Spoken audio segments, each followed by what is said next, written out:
এবার বিশ্বকাপে একটি দলকে ভয় পাচ্ছেন মেসি। সেই দলের বিপক্ষে কোনো ম্যাচে মুখোমুখি হতে চান না এই ইতিহাসের খেলোয়াড়। তবে সেই দল ব্রাজিল নয়, পর্তুগাল, মরক্কোর মতো ফর্মের কোনো দলও নয়, কিংবা স্পেন, জার্মানির, ফ্রান্সও নয়, বরং মেসির ভয়ের কারণ মেক্সিকো। কিন্তু কেন?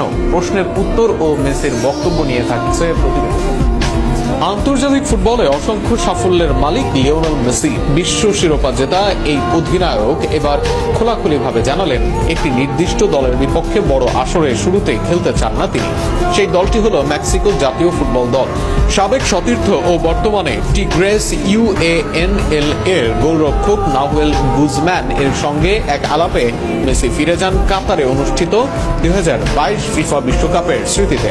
সেই আসরে গ্রুপ পর্বে মেক্সিকোর বিপক্ষে ম্যাচটি ছিল আর্জেন্টিনার জন্য টিকে থাকার লড়াই।